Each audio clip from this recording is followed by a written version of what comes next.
ओम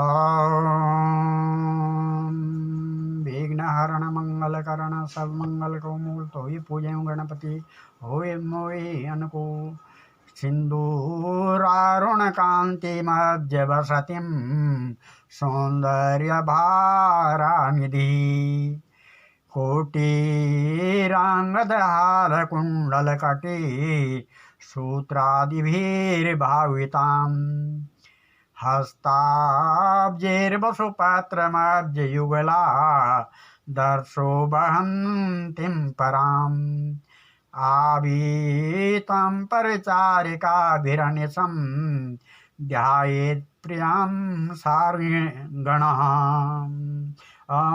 या देवी सर्वभूतेषु मातृरूपेण संस्थिता नमस्तस्यै नमस्तस्यै नमस्तस्यै नमो नमः। प्रिय बंधु भाई एवं बहनों, कल आपने हयगिरी अवतार देवी भागवत का हयगिरी अवतार सुना। भगवान का ये हयगिरी अवतार सब मोक्ष को देने वाला और कृपा प्रसाद से उसी कृपा प्रसाद देने वाला है। अब आज मधुकैटभ को देवी का वरदान किस प्रकार प्राप्त हुआ। सूत जी कहते हैं, महानुभावों, प्राचीन समय की बात है। त्रिलोकी जलमग्न हो गई। केवल भगवान विष्णु शेषनाग की शैया पर सोए हुए थे। उनके कान की मैल से मधु और कैटभ नामक दो दानव उत्पन्न हुए। समयानुसार उस समुद्र में ही वे प्रतापी दैत्य जवान हो गए। एक समय की बात है, वे स्थूलकाय दानव समुद्र में खेल रहे थे। इतने में ही वे दोनों भाई मन ही मन सोचने लगे, बिना आधार के यह अगाध जल किस पर ठहरा हुआ है, किसने इसकी उत्पत्ति की और क्यों की। अब तो वे ध्यान और जप करने में लग गए थे। अन्न जल छोड़ दिया, मन और इंद्रियों पर विजय प्राप्त कर ली। यूं 1000 वर्ष तक उन्होंने बड़ी कठिन तपस्या की। फिर तो वह परम आराध्य शक्ति मधु और कैटभ पर प्रसन्न हो गई। उनकी स्थिति देखकर शक्ति का मन कृपा से ओतप्रोत हो गया। अतः आकाशवाणी होने लगी, दैत्यों, तुम्हारी तपस्या से मैं प्रसन्न हूँ। स्वेच्छानुसार वर मांगो, उसे मैं पूर्ण कर दूंगी। सूत जी कहते हैं, इस प्रकार की आकाशवाणी सुनने के पश्चात मधु और कैटभ ने कहा, सुंदर व्रत का पालन करने वाली देवी, तुम हमें स्वेच्छा मरण का वर देने की कृपा करो। आकाशवाणी हुई, दैत्यों, मेरी कृपा से इच्छा करने पर ही मौत तुम्हें मार सकेगी। सूत जी कहते हैं, देवी के यूं वर देने पर मधु और कैटभ को अत्यंत अभिमान हो गया। ब्राह्मणों, कुछ समय के पश्चात एक दिन अनायास ही प्रजापति ब्रह्मा जी पर उनकी दृष्टि पड़ी। ब्रह्मा जी कमल के आसन पर विराजमान थे। मधु और कैटभ में अपार बल था। वह पितामह से कहने लगे, सुव्रत, तुम हमारे साथ युद्ध करो। सूत जी कहते हैं, मधु और कैटभ बड़े बलवान थे। उन्हें देखकर ब्रह्मा जी उपाय सोचने लगे। तभी शास्त्रों के वे पूर्ण जानकार थे। युद्ध संबंधी साम दाम दंड और भेद आदि अनेकों उपाय उनके सामने आए। सोचा, इन राक्षसों में वास्तविक कितना बल है, यह मैं बिल्कुल नहीं जानता। शत्रु का बल जाने बिना युद्ध में प्रवृत्त हो जाने ठीक नहीं समझा जाता है। अतः अब शेषनाग की शैया पर सोए हुए जो भगवान विष्णु हैं, इन्हें जगाऊं। ब्रह्मा जी की स्तुति करने पर भी भगवान विष्णु की नींद नहीं टूटी। उन पर योग निद्रा का पूरा अधिकार जम चुका था। फिर तो चित्त को एकाग्र करके उन्होंने योग निद्रा की स्तुति आरंभ कर दी। ब्रह्मा जी बोले, देवी, मैं जान गया तुम निश्चय ही इस जगत की कारण स्वरूपा हो। भगवान विष्णु आज तेज नींद में मग्न हैं। माता, तुम समस्त प्राणियों के अंतःकरण में निवास करती हो। ऐसी स्थिति में इन दानवराज मधु और कैटभ का स्वयं संहार करो। देवी, तुम संपूर्ण जगत की माता हो। सभी मनोरथ पूर्ण करना तुम्हारा स्वभाव है। सूत जी कहते हैं, जब इस प्रकार ब्रह्मा जी ने भगवती की स्तुति की, तब तामसी निद्रा देवी भगवान विष्णु के श्री विग्रह से निकलकर बगल में खड़ी हो गई। मधु और कैटभ के संहार के लिए ही भगवती योग निद्रा ने ऐसी कृपा की थी। फिर तो भगवान श्री विष्णु जब अपने शरीर को हिलाने डुलाने लगे, तब उनके दर्शन करके ब्रह्मा जी आनंद विभोर हो उठे। साथ ही उन्होंने श्री हरि की परिक्रमा आरंभ कर दी। अब मधु कैटभ का भगवान विष्णु के द्वारा वध। सूत जी कहते हैं, जब जगत गुरु भगवान विष्णु के श्री विग्रह से निद्रा दूर हुई, तब उन्होंने देखा वहीं प्रजापति ब्रह्मा जी भयभीत होकर खड़े हैं। फिर तो महान तेजस्वी श्री विष्णु मेघ की भांति गंभीर वाणी में कहने लगे। भगवान विष्णु बोले, पद्मयोनि ब्रह्मा जी, आप जप तप छोड़कर यहाँ कैसे आ गए?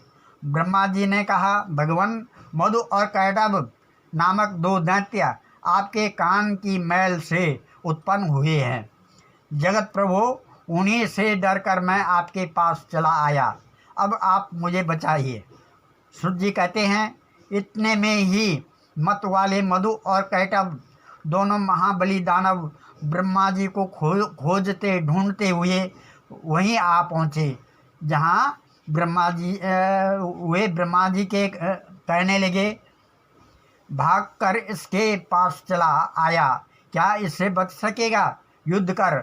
मधु और कैटभ की बात सुनकर भगवान विष्णु उनसे कहने लगे, दानव श्रेष्ठ, तुम इच्छा पूर्वक मुझसे युद्ध कर लो, मैं तुम्हारा अभिमान दूर कर दूंगा। सूत जी कहते हैं, मधु कुपित होकर तुरंत ही भगवान से लड़ने के लिए आ पहुँचे। दो मत वाले पहलवानों की भांति भगवान विष्णु और मधु मल्ल युद्ध करने लगे। मधु के थक जाने पर कैटभ लड़ने लगता था। फिर मधु और कैटभ यूं बार बार वे क्रोधान्य से दैत्य शक्तिशाली श्री हरि के साथ बाहु युद्ध करने में संलग्न हो गए। जब 5000 वर्षों तक लड़ाई होती रही, तब भगवान श्री हरि मधु एवं कैटभ की मृत्यु के विषय में विचार करने लगे। विचार करने पर ज्ञात हुआ कि भगवती ने इन्हें वरदान दिया है, ये जब चाहेंगे तभी मृत्यु इनके पास आएगी। भगवान विष्णु यूं सोच रहे थे, इतने में ही मन को मुग्ध करने वाली भगवती योग निद्रा के उन्हें दर्शन दिए। उस समय वे कल्याणमयी देवी आकाश में विराजमान थी। देवी मुस्कुराकर कहने लगी, विष्णु, तुम देवताओं के स्वामी हो। हरे, अब पुनः युद्ध करने में तत्पर हो जाओ। अब ये दोनों सूरवीर दानव ठग कर मारे जा सकेंगे। मेरी वक्र दृष्टि से ये अवश्य ही मोह में पड़ जाएंगे। नारायण, मेरी माया से मोहित हो जाने पर तुम शीघ्र ही इन्हें मार डालना। सूत जी कहते हैं, उस समय भगवान करुणा रस से भीग से गए थे। उन्हें देखकर भगवती ने अट्टहास किया। उनकी आंखें लाल हो गई थी। साथ ही उन्होंने कामदेव के बाणों की तुलना करने वाले अपने कटाक्ष भरे नेत्रों से उन दैत्यों को आहत कर दिया। फिर तो भगवती की तिरछी चितवन को देखकर दुरात्मा मधु और कैटभ तुरंत मोहित हो गए। यह कैसा मनोहर अद्भुत दृश्य सामने आ गया। यूं मानते हुए वे अपनी विस्तृत छटा दिखाने वाली देवी की ओर देखते रह गए। भगवान विष्णु काम सालने में सतर्क तो थे। वे देवी के अभिप्राय को देखकर समझ गए कि अब दैत्य मोहित हो चुके हैं। उन्होंने मधुर शब्दों में कहा, वीर, तुम्हें जो इच्छा हो वर मांग लो। मैं तुम्हारी युद्ध कौशल से अत्यंत प्रसन्न होकर वर देने को तैयार हूँ। सूत जी कहते हैं, उस समय मधु और कैटभ काम से आतुर थे। उन्हें अपने बल का अभिमान तो था ही। वे भगवान श्री हरि से कहने लगे, विष्णु, हम मांगने नहीं आए हैं, तुम हमें क्या दे सकोगे? हम याचक नहीं हैं, हम तो उदार दाता हैं। ऋषिकेश, तुम्हें जिस वर की अभिलाषा हो हमसे प्रार्थना करो। मधु और कैटभ की बात सुनकर भगवान विष्णु ने कहा, यदि तुम लोग मुझ पर प्रसन्न हो और वर देना चाहते हो तो बस दोनों मेरे हाथ से मौत स्वीकार कर लो। सूत जी कहते हैं, श्री हरि की बात सुनकर मधु और कैटभ महान आश्चर्य में पड़ गए। वे हम ठगे गए हैं मानकर खड़े रह गए। तब भगवान ने उनके मस्तकों को चक्र से काट डाला। तदंतर मधु और कैटभ के प्राण पखेरु उड़ गए। उस समय सारा समुद्र उन दैत्यों के रक्त और मज्जा से व्याप्त हो गया। मुनीश्वरों, तभी से पृथ्वी का नाम मेदिनी पड़ गया। व्यास जी की तपस्या और भगवान शंकर का वरदान। ऋषि गण बोले, सूत जी, आप पहले कह चुके हैं कि व्यास जी बड़े तेजस्वी थे। किस प्रकार की तपस्या करने के प्रभाव से उन्हें सुखदेव जी पुत्र रूप में प्राप्त हुए थे, कहने की कृपा कीजिए। सूत जी कहते हैं, एक समय की बात है, महाभाग व्यास जी ने उनके चरणों में मस्तक झुकाया और वे अपने आश्रम को चले गए। मैं किसी स्त्री को स्वीकार भी कैसे करूं, क्योंकि स्त्री तो पैरों को जकड़ने वाली श्रृंखला ही है। मुनिवर व्यास जी यूँ सोच रहे थे, इतने में ही घृताक्षी नाम की अप्सरा दिव्य रूप धारण किए हुए वहीं दृष्टिगोचर हो गई। सुखदेव जी का जन्म। सूत जी कहते हैं, घृताक्षी नाम की उस सुंदरी अप्सरा को सामने देखकर व्यास जी अपार चिंता में पड़ गए। सोचा, मैं क्या करूं? यह देवकन्या अप्सरा मेरे अनुरूप नहीं है। उस समय विचार सागर में निमग्न मुनि को देखकर अप्सरा के मन में आतंक छा गया। सोचा, मुनि कहीं मुझे साप न दे। अब उसने अपना रूप सुग्गी का बना लिया। डरती हुई वह मुनि के आगे से निकली। अप्सरा को देखने के साथ ही मुनि के शरीर में काम का संचार हो गया था। उस समय अग्नि प्रकट करने के विचार से व्यास जी लकड़ी मंथन कर रहे थे। अकस्मात उस लकड़ी पर ही उनका तेज गिर गया। मुनि के उसी अमोघ तेज से श्री सुखदेव जी का आविर्भाव हुआ, जन्म हुआ। पुत्र को देखकर मुनि के आश्चर्य की सीमा न रही। उन्होंने यूँ विचार किया कि हो न हो यह भगवान शंकर के वरदान का ही प्रभाव है। तपस्वी लोग आकाश से बालक सुखदेव जी पर फूलों की वर्षा करने लगे। व्यास जी ने महात्मा सुखदेव जी के जात कर्म आदि सभी संस्कार संपन्न किए। ब्राह्मणों सुखदेव जी के धारण करने के लिए दंड, सुंदर कृष्ण मृग चर्म और दिव्य कमंडलों स्वयं आकाश से पृथ्वी पर आ गए। सुखदेव जी बहुत शीघ्र ही बड़े हो गए।